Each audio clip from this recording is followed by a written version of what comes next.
Hello, नमस्कार जी। आज हम प्रश्न करने वाले हैं मेरे पिताजी से हुक्के के बारे में। हुक्का कब से, इसका कहाँ से शुरुआत हुई, क्यों शुरुआत हुई, इसका इतिहास क्या है, इसके फ़ायदे क्या हैं।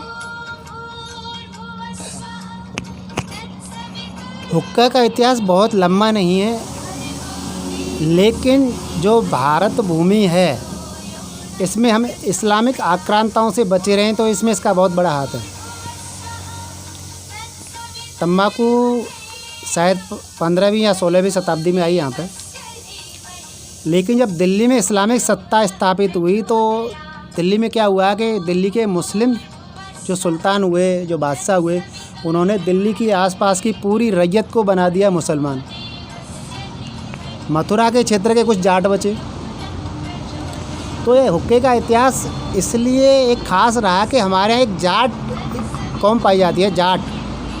वैसे जाट कोई ख़ास ऐसा नहीं है कि कोई एक वंश से हो। जाट है नहीं, जत्था जो शब्द था उसका जो रूप है वो जाट के रूप में आया। तो जाटों ने एक महान काम किया जो उनका क्षत्रिय होना दर्शाता है कि इस्लामिक सत्ता जब आई तो ज़्यादातर ब्राह्मण जो थे वो डर के मारे मुसलमानों के हाथों में बिक गए। उन्होंने मुसलमानों के डर से जो हमारे धर्म की जो प्रथा थी कि कोई विधर्मी है उसको हिंदू बनाना या सनातन धर्म में वापस लाना, वो उन्होंने बंद कर दिया था। तो जाटों ने एक नया रास्ता निकाला। ब्राह्मण जाटों का कभी आदर नहीं करते थे, उनको शूद्र कहते थे। जबकि जाटों के जो तरीके देखे जाते हैं आज भी, जाटों को यानी थोड़े उत्साही होते हैं, थोड़ा सा मौका परस्त भी होते हैं, लेकिन सीधे साधे होते हैं। अगर तरीके से बात रखी जाए तो जाट मानते हैं। कुछ लोग उन पर अत्याचारी होने का आरोप लगाते हैं। तो ये कुछ कहानी ऐसी रही है कि जब इस्लामिक शासन था तो उन पर बहुत अत्याचार हुआ, तो उन्होंने मौका परस्त उस ज़माने में बनना पड़ा। तो जाटों ने इस हुक्के का बड़ा फ़ायदा उठाया। जो काम श्रेष्ठ ब्राह्मणों को ज्ञान को निकार कर पाखंडी ब्राह्मणों ने जो सनातन धर्म के दरवाजे बंद कर दिए थे, लोगों को सनातन धर्म में लेना बंद कर दिया था, जाटों ने इस हुक्के का हथियार बनाया। और जो भी जाटों के पास आया, जाटों ने हुक्का उसको पिलाया और अपना भाई बनाया। आज अगर दिल्ली हरियाणा में जितने भी जाट हैं, ये थोड़े से बचे जाटों ने जो भी मुसलमान बन गए थे उनको हुक्के की सहायता से जाट बना डाला। वैसे इसका जो तंबाकू है फ़ायदेमंद नहीं होती, नुकसान करती है, लेकिन इतना नुकसान नहीं है। लोग गांजा पीने लगे हैं, उल्टे सीधे नशे करने लगे हैं, उनसे कहीं अच्छा है। दूसरा, ये जाटों ने क्या किया, इसको पंचों का हुक्का बना दिया। यानी पंचायत में हमारे धर्म में कहा जाता है कि पंच परमेश्वर है, यानी जो पंचायत करता है उसको परमेश्वर का दर्जा दिया।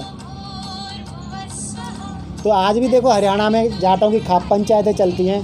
तो ऐसे ही ये पंचायतों ने, तो ये हुक्के में पंचों का सबसे प्रमुख पात्र रहा, उनके सम्मान का प्रतीक रहा। भले ही इसमें थोड़ा सा नशा है, लेकिन ये पेट में जिसको गैस की प्रॉब्लम होती है उसमें आराम भी करता है। इसको हम अच्छा नहीं कहेंगे कि अच्छी बात है, लेकिन इसने भारत को म्लेच्छ बनने से बचाया है और हम जाटों को इसके लिए बहुत बहुत धन्यवाद देते हैं। जाटों का जो महान काम रहा है, हुक्के के बल पर ही उन्होंने लाखों लोगों को फिर से जाट बनाया। राजा जवाहर सिंह रहे हों, राजा सूरजमल रहे हों, इनको बारंबार प्रणाम। और उन्होंने इस हुक्के को हथियार बनाया। और बाकी इनसे सवाल कर लो भाई, हुक्के के बारे में क्या कह रहे हैं। ये बड़े शौकीन हैं हमारे भूपेंद्र जी, हमारे गांव के हमारे पड़ोसी हैं।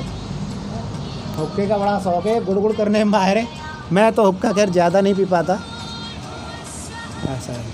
तो हुक्के का ये इतिहास है कि इन्होंने भारत को, आज अगर दिल्ली भारत में है, आज अगर हरियाणा भारत में है, तो ये हुक्के का बड़ा योगदान है।